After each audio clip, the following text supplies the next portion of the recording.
Ba-da-da-da-da-da. Hey, ba-dum-bum-bum-bum. Ladies and gentlemen, boys and girls of all ages, welcome to KocoSports. I am the huge one, aka the idiot, Dave Koco from DAVKOCO.com. It's where you can find out about my books, my cartoons, my video game playing, and how tall I am. Men, I'm 5'11". Ladies, 6 feet tall. We're trying something new. I'm going to try, feel stuff out. I'm learning how OBS works. I figured to get back into the review business for one day. I'm already behind. How much pro wrestling is there? Was there always this much pro wrestling? So, welcome to AEW's review. Now, this is how the new stuff works. We're going to ask you win, loss, or tie. What did you think of AEW? We're going to keep the classic around. We're sticking to it. Overall, I give it a win. It wasn't a perfect show, but wow, did I really, really enjoy the ending. Now, this is how the new stuff works. If it's your job, pro wrestling, to entertain me, if I fast forward or, look at my phone, well, let's do fast forward first. If I fast forward, I just tell you, let me put it up. If I fast forward 3 times, the review is over. Now, another thing is, sometimes it just plays in the background, like how you watch my videos. And I think that doesn't count. All right? So then you get 3 phones. If you get 3 phones, you're done. And at the end, at any moment, you're done. Bam, ba-da-da. I am not suffering through bad pro wrestling anymore. I like to review. I like to rebuild my community. I like to shoot the shit about pro wrestling. I am done suffering. And that's how we're going to do the system, okay? So, bam, bam. And then maybe sometimes, maybe I'll fast forward or look at my phone and be like, how could you? You missed a Canadian destroyer from the moon. But I'm just saying, dude, sometimes, I want to get back into pro wrestling. I really do. I just don't want to suffer. And I think back during those John Cena, Randy Orton, this is the only product on days. And good God, we suffered. I'm done suffering. The suffering is over. Now, let's break it down, review. Will we have any fast forwards this match? Will we have any looking at my phone this matches? We'll find out. All right, so we start off AEW, FTR defeats Private Party. I thought this was a great opener. I like the different styles of clash. Now, in a past show this week, I said, I don't like, different styles. And I think I didn't make that clear. Like, FTR versus Private Party in the ring is great. I meant by different styles of, like, booking in the show. 1 minute you're in Bray Wyatt land, and the next minute you're on, in YouTube lands, and the next minute you're a legit sport. Like, no, that's what I meant by different styles. So I apologize. But this is a perfect example of different styles. You have the old school FTR going against Private Party. Overall, I enjoyed this match. I enjoy it. And not only that, but I like how they're teasing, I just steal something from Wrestling Ranting because he's probably one of the few guys I watch, a 4 horsemen feel to it. Is it going to lead to a 4 horsemen thing? I don't know. It's interesting. And I also was thinking FTR, obviously Arn Anderson, Tully Blanchard, in the WWE known as the Brain Busters. In our heads, older guys, we're like, they're a great tag team. They're an amazing tag team. By the way, I forgot to turn on my lights. But they actually weren't that together that long. They just made a huge impact.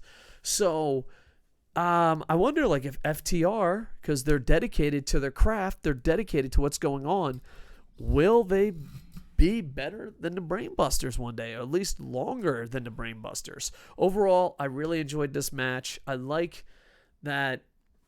I don't want to say it's New Japan booking, but I like the New Japan booking styles of just give a little bit, just give a little bit, just give a little bit. And they give little hints here and there. So overall, love this match. No phones, no fast forwards. You get the fucking Koco thumbs up. Next, you got the Natural Nightmares and Jurassic Express, and they defeat Butcher and the Blade and the Lucha Brothers. I'm not going to lie to you, man. I don't know if it's because I watch too much New Japan. There's too much shit going on.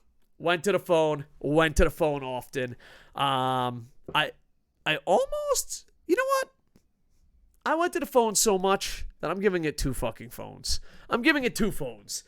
I literally have no idea. Like, gun to my head, what happened during that match before the match ended? No fucking idea. I'm rocking right now. My game of choice is Pokemon Go and Toon Blast, and I'm fucking doing pretty goddamn good. You know, and I also got New Japan collecting cards. All right, so yeah, I was in the fucking Poke World. I was trying to beat Bearfriend at Toon Blast. I was hoping for a 4-star Okada. I have no fucking idea what happened. Now, most reviewers would fucking lie or skate over it. No, that's why we're creating the phone system. I've got to get used to pointing. I don't know which way I'm supposed to point yet. I'm still new at this. And yeah, so it's getting 2 phones. If you walked in here, gun to my head, I wouldn't know what's going on. But then Eddie Kingston comes out. He cuts a promo. Eddie Kingston has my attention. I put the phone down. I pay attention. He's talking. And then I was like, fuck yeah. So it looks like they're going to make another faction, which a part of me is like, hell yeah. Factions are awesome. Dragon Gate for life. New Japan. Really, they only have like 2 factions at a time. I mean, has Chaos ever been a fucking legit faction? I'm okay with factions as long as they're not all the same. So we'll see where this goes. All right. Next, you have Darby Allin defeat Will Hobbs. Taz, here's the problem. I watched this after Jerry O'Neill of KocoSports put it over like $1 million. I think it wasn't that bad of a promo. I just don't think it lived up to the pre-hype. That's the disadvantage. The advantage of not watching live, you can fast forward. The disadvantage of not watching live is someone's like, this was the greatest thing ever. And you're like, ooh, I can't wait for the greatest thing ever. And then you're like, that really wasn't the greatest thing ever. Like 1 or 2 things. Like, he should, like, I don't know. He should have just did it better. Like, all right, I'd pick on Taz. First off, Taz and JR are not good at what they do. 90% of their commentary is like, it's not the WWE. And you're like, you got that right, pal. They are getting better. It used to be way worse. Literally, Jim Ross would be like, by God, Taz, I really miss Raw. And Taz would be like, me too. WWE for life. I mean, I'm paraphrasing here, but it felt that way. But now they're getting a little better. But Taz, as a manager, it hits home runs. We need more Taz manager, less Taz going. But yeah, that promo, it was good, but it could have been better. Like, he should have just been like, we have Darby Allin in the fucking thing. And he acts shocked, plays the music, and then fake Darby Allin comes out. Fake Darby Allin was Ricky Starks. I thought Ricky Starks hit a home run out of the park. I thought him mocking him getting serious, the whole 9 yards. Overall, absolutely amazing. No phone, no fast forwards. A little poking at Taz, the bear. One day he'll choke me out. I'll be like, Taz. It's just, I grew up as an ECW fan, Taz. If Taz doesn't choke the living life out of me, and if I don't die from the hands of Taz, I haven't done my job as a reviewer. Then you have the women's tag team. I almost had the fast forward button ready. I was like, bam, it's ready. Oh, and it's not because I'm a womanist or a sexist or a manist.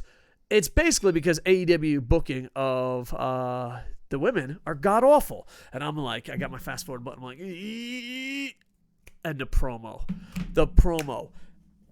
I, being an old school WCW guy, being an old school NWA guy, just being old, love it when another champion comes from a title and cuts the fucking promo. That was a promo for the ages. I loved it. It hooked me. I was like, woo, I'm 8 years old again, and the NWA is alive and kicking. This was amazing. I tipped my hat to her, and it made me interested. I thought the match was pretty good. The only thing is, my theory is that Brandy was planning on being a heel, learned how to wrestle heel. It didn't get over. She's a face, but when she gets in the ring, she still wrestles as a heel. I don't know. I thought it was weird with Cody Rhodes and kissing of the dolls. That's your sister-in-law? I don't know. Okay, whatever, dude. You got some Martin Brodeur vibes going on there. But yeah, overall, it was a pretty decent match, exciting, and I want to see Ivelisse be shot up to the moon. There was a time where she was the hottest in ring, not looks, but talent on top of the world, hot. And, I mean, she's an attractive woman too, but that's not how I'm describing her as hot. It was just amazing. She was having great matches in Lucha Underground versus men and women, and I want to see that again. And I like the fact that they won the tag title. So, yeah, our tag trophy, whatever. But overall, now, this is where it becomes a fucking win. This was great. Brodie Lee defeated Cody Rhodes by knocking him the fuck out. Cody got nothing. It felt like a Mike Tyson fight. It was like bam, bam, boom, it's over. He fucking had to stiff arm forever. By the way, pro wrestling in general, you have to do the fucking, like when you, for those that have not knocked out many people or have been knocked out or have seen many knockouts in real life, the stiff arm fucking thing really happens a lot more than it does in pro wrestling. I thought that was a nice touch, and I was kind of like, why doesn't that happen more? Like, be honest, who here has knocked someone out? Who here has been knocked out? Who here has seen way too many knockouts in their life? It happens a lot. I mean, I don't understand. Like, when you get knocked out so fucking hard, your arms like, you like turn into a Minecraft character. Sometimes even your legs, it's fucking insane, I tell you. So, why doesn't that happen more? Cody, I tip my hat to you. That was amazing. I loved the little fucking thumbs up. I loved everything. And then the final, it was there. And Cody Rhodes is the face of the fucking company from certain people. You know what I mean? Some people are like, it's Cody's company. With that said, I know he's 8 foot fucking 400. I know he just a zillion pounds. I know he's a big man. This is how you book an upset. I was there like, all right, well, the big man's going to get it. Cody's going to come back. What? And then it felt very WCW in its prime. Don't let WWE guys fool you. WCW actually had a good product at one time. It was very WCW where they dragged everyone out. They crushed the old belt. That's your belt. This is my belt. Brandy came out, and I was like, what are they going to do? This is kind of really stupid. And then he looked at the female wrestler, and I apologize, I don't know her name on the top of my head, and choked her out. I was like, this is fucking awesome. I'm taking away a phone. That's how awesome it was. Bam. Overall, I give it a huge win. I thought the ending of the show was amazing. I thought the booking was pretty point on. The Elite versus the Dark Order. Oh, shit. That was a fast forward. Damn, I forgot about that. I skipped that one. I skipped it in the review, and I skipped it here. The Elite should be doing way more, and the Dark Order is a piece of shit. There you go. I skipped it in the thing, and I skipped it in the review.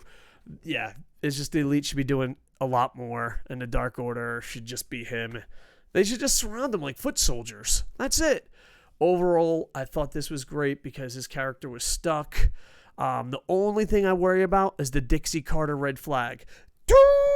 Throw the Dixie Carter red flag onto the ring. Let's review the tape. If all your champions are WWE guys, why don't casual fans just watch WWE? Something to think about. Hopefully MJF or Kenny Omega gets one of those titles soon.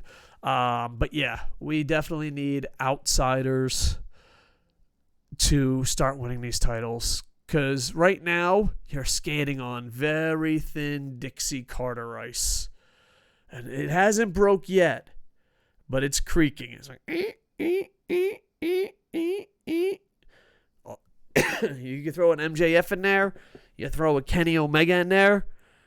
Listen, dude, I'm going to be completely fucking honest.